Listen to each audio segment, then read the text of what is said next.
नमस्कार। World news में आज की सबसे बड़ी खबर, नरेंद्र मोदी के अमेरिका विजिट। अमेरिका की यात्रा के पहले दिन क्वाड समिट में शामिल हुए हिंदुस्तान के प्रधानमंत्री। यूएन में भारत की दावेदार को मिला क्वाड का साथ।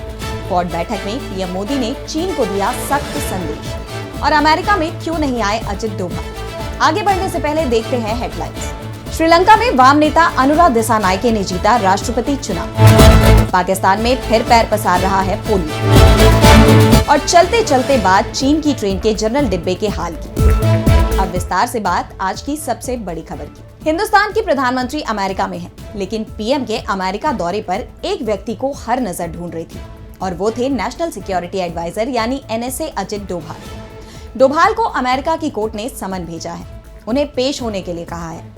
ऐसे में जब प्रधानमंत्री मोदी अमेरिका पहुंचे तो लोग डोभाल को ही खोज रहे थे, लेकिन डोभाल अमेरिका गए ही नहीं।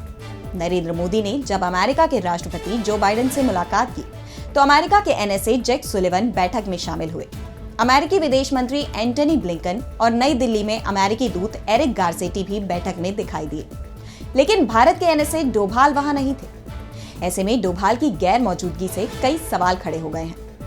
दरअसल प्रधानमंत्री मोदी के अमेरिका जाने से पहले ही खालिस्तान समर्थक गुरपतवंत सिंह पन्नू ने न्यूयॉर्क के दक्षिणी जिले की अदालत में एक नागरिक कार्रवाई मुकदमा दायर किया था। इसमें उसने कथित तौर पर कुछ भारतीय अधिकारियों की ओर से उसकी जान लेने की प्लानिंग का आरोप लगाया और मुआवजे की मांग की गई थी। अमेरिकी अदालत ने इस मामले में एनएसए अजित डोभाल, रॉ के प्रमुख सामंत गोयल, कथित खुफिया अधिकारी विक्रम यादव और अब जेल में बंद बिजनेसमैन को तलब किया है। हिंदुस्तान ने इन आरोपों को अनुचित और निराधार बताते हुए खारिज कर दिया है, लेकिन जिस तरह से अजित डोभाल अमेरिका नहीं गए, उसके बाद इसे अमेरिकी कोर्ट के समन से जोड़कर देखा जा रहा है। डोभाल तो अमेरिका नहीं गए, लेकिन अमेरिका के विल्मिंगटन डेलवेयर में क्वाड शिखर सम्मेलन अपने तय कार्यक्रम के अनुसार ही हुआ, जिसमें भारत, अमेरिका, ऑस्ट्रेलिया और जापान देशों के प्रमुख नेताओं ने शिरकत की। क्वाड की बैठक में हिंदुस्तान के पीएम नरेंद्र मोदी ने बिना नाम लिए चीन को निशाने पर लेते हुए कहा कि ये संगठन चल रहे संघर्षों का शांतिपूर्ण समाधान चाहता है। हमारी बैठक ऐसे समय में हो रही है जब विश्व तनावों से घिरा हुआ है। ऐसे में साझा डेमोक्रेटिक वैल्यूज के आधार पर क्वाड का मिलकर साथ चलना मानवता के लिए महत्वपूर्ण है। हम किसी के खिलाफ नहीं हैं।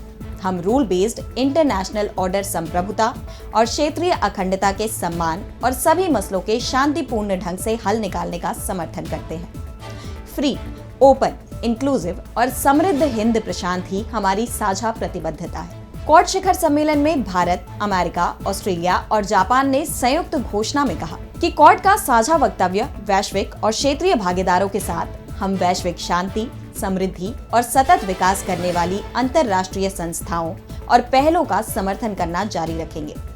हम संयुक्त राष्ट्र सुरक्षा परिषद में सुधार करेंगे। संयुक्त राष्ट्र सुरक्षा परिषद की स्थायी और अस्थायी सदस्यता में विचार करेंगे। इसे अधिक समावेशी, पारदर्शी, कुशल, प्रभावी, लोकतांत्रिक और जवाबदेह बनाएंगे। दरअसल भारत लगातार यूएन में स्थायी सीट हासिल करने पर जोर दे रहा है, लेकिन अभी तक उसे सफलता नहीं मिल पाई है। बता दें कि इस साल क्वाड लीडर्स समिट भारत में ही होने वाली थी, लेकिन जो बाइडेन इसे अपने गृह प्रांत में कराना चाहते थे, क्योंकि राष्ट्रपति के रूप में उनका कार्यकाल जल्दी ही समाप्त होने वाला है। क्वाड का अगला समिट भारत में होगा। बता दें कि 4 देशों के संगठन का गठन ही चीन को जवाब देने के लिए किया गया है। हिंद प्रशांत क्षेत्र में चीन के आक्रामक रवैये को देखते हुए भारत, अमेरिका, ऑस्ट्रेलिया और जापान साथ आए हैं। 2017 में चारों देशों ने मिलकर संगठन बनाया और इस संगठन से चीन चिढ़ता है। अब बात श्रीलंका के चुनाव की। श्रीलंका में राष्ट्रपति चुनाव के नतीजे सामने आ गए हैं और ये नतीजे हिंदुस्तान के लिए चिंताजनक माने जा रहे हैं, क्योंकि पहली बार श्रीलंका में लेफ्ट समर्थक नेता राष्ट्रपति चुनाव जीता है। चीन समर्थक अनुरा दिसानायके चुनाव में बड़ी लीड ले चुके हैं। उनकी जीत निश्चित हो चुकी है। वोटों की गिनती के अंतिम आंकड़े मिलने तक दिसानायके को 54% वोट मिले हैं। जीत के लिए उन्हें 50% से अधिक वोट चाहिए थे। साजिद प्रेमदासा को 22% और राष्ट्रपति रानिल विक्रमसिंघे को 18% वोट मिले हैं। दिसानायके श्रीलंका के 10वें राष्ट्रपति होंगे। दिसानायके कोलंबो से सांसद हैं। वो नेशनल पीपल्स पार्टी और जेवीपी पार्टी का नेतृत्व करते हैं। उनके राष्ट्रपति बनने से हिंदुस्तान के सामने मुश्किलें पैदा हो सकती हैं, क्योंकि दिसानायके कई बार हिंदुस्तान के खिलाफ बयान दे चुके हैं। इसके अलावा चीन की तरफ खास रुझान रहता है। 2022 में श्रीलंका के आर्थिक और राजनीतिक संकट के बाद उन्हें काफी लोकप्रियता मिली और गरीबों के मसीहा, भ्रष्टाचार विरोधी नेता के रूप में छवि मजबूत हो गई। हाल ही में उन्होंने श्रीलंका में अडानी ग्रुप के 484 मेगावाट वाले 44 करोड़ के समझौते को रद्द करने की भी बात कही थी। उन्होंने चुनाव प्रचार के दौरान कहा था कि राष्ट्रपति बनने के बाद वो प्रोजेक्ट को रद्द कर देंगे। दिसानायके की पार्टी के संसद में केवल 3 ही नेता हैं। उनकी पार्टी अर्थव्यवस्था में चीन के हस्तक्षेप का समर्थन करती है। इसके अलावा वो बंद बाजार की आर्थिक नीति को मानते हैं। बता दें कि श्रीलंका के आर्थिक संकट के पीछे भी चीन को ही जिम्मेदार माना जा रहा था। चीन के कर्ज जाल में फंसने के बाद श्रीलंका की हालत खराब हो गई। वहीं बुरे समय में चीन ने श्रीलंका की मदद करने से भी इनकार कर दिया था। फिलहाल एक बार फिर श्रीलंका चीन के पाले में जाने को तैयार दिखाई दे रहा है। दुनिया के अधिकांश देशों ने भले ही खुद को पोलियो मुक्त घोषित कर दिया है, लेकिन भारत का पड़ोसी देश पाकिस्तान इससे अभी तक निकल नहीं पाया है। पाकिस्तान में इस बार भी पोलियो के मामले लगातार सामने आ रहे हैं। इस साल अब तक 21 मामले सामने आ चुके हैं। खैबर पख्तूनख्वा प्रांत में इस साल का पहला मामला दर्ज किया गया है। साथ ही सिंध और बलूचिस्तान में 2 और बच्चों में इस बीमारी का पता चला है।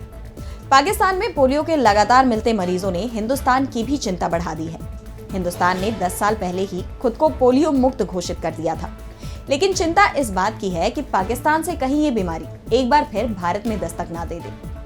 पोलियो का कोई इलाज नहीं है, लेकिन टीकाकरण सबसे प्रभावी तरीका है जिससे इस गंभीर बीमारी से बचाया जा सकता है। हालांकि पाकिस्तान सरकार पोलियो उन्मूलन के लिए कड़ी मेहनत कर रही है, लेकिन देश अभी भी पोलियो वायरस की चपेट में है। पाकिस्तान और अफगानिस्तान दुनिया के 2 ऐसे देश हैं जहां पोलियो अभी भी समाप्त नहीं हुआ है, जबकि दुनिया के दूसरे बेहद गरीब मुल्कों ने इस पर सफलतापूर्वक काबू पा लिया है। पोलियो, जिसे पोलियोमाइलाइटिस भी कहा जाता है, एक अत्यधिक संक्रामक बीमारी है जो पोलियो वायरस के कारण होती है। ये वायरस व्यक्ति के तंत्रिका तंत्र पर हमला करता है और ज्यादातर 5 साल से कम उम्र के बच्चों को प्रभावित करता है।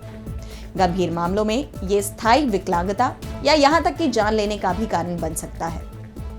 पाकिस्तान में पोलियो के मिल रहे लगातार मामलों ने हिंदुस्तान की भी चिंता बढ़ा दी है। हिंदुस्तान पोलियो मुक्त जरूर हो चुका है, लेकिन अभी भी इसे बनाए रखने के लिए सतर्कता बरतनी होगी। पड़ोसी मुल्क में पोलियो के मामले सामने आने के बाद हिंदुस्तान ने भी सीमावर्ती क्षेत्रों में विशेष ध्यान देना शुरू कर दिया है। सोशल मीडिया पर आए दिन चीन की तरक्की के वीडियो वायरल होते रहते हैं, लेकिन इस बार वायरल हो रहे इस वीडियो ने चीन के विकास मॉडल की पोल खोल कर रख दी है। दरअसल एक इंडियन यूट्यूबर का वीडियो सामने आया है। इस इंडियन यूट्यूबर ने चीन की ट्रेन के जनरल डिब्बों का हाल बयां किया है। यूट्यूबर चीन की ट्रेन में सफर कर रहा था। सफर के दौरान उसने जब जनरल डिब्बे का हाल देखा तो उसे पटना से दिल्ली तक चलने वाली संपूर्ण क्रांति ट्रेन की याद आ गई। यूट्यूबर टॉयलेट से लेकर दरवाजे तक ट्रेन का हाल बयां करते हुए देखा जा सकता है। यूट्यूबर ने बताया कि यहाँ सब वेटिंग लिस्ट वाले यात्री हैं जिन्हें सीट मिलना मुश्किल है। यूट्यूबर ने कहा कि ये चीन की ट्रेन की एयर कंडीशनर जनरल बोगी है। यूट्यूबर ने अपने वीडियो में आगे बताया कि यहाँ भी इंडिया वाला हिसाब किताब है। सोशल मीडिया पर वायरल इस वीडियो पर मिक्स रिएक्शन भी आ रहे हैं। यूजर्स के बीच चीन और भारत के इस कंपैरिजन को लेकर जुबानी जंग छिड़ गई है। एक ने लिखा है कि चीन में भी भारत जैसा हाल है, तो दूसरे यूजर ने इसके जवाब में कहा कि चीन के यात्री बहुत सफाई से सफर कर रहे हैं, वो हमारी तरह ट्रेन में कचरा नहीं कर रहे हैं। तो वर्ल्ड न्यूज में आज के लिए इतना ही। नमस्कार।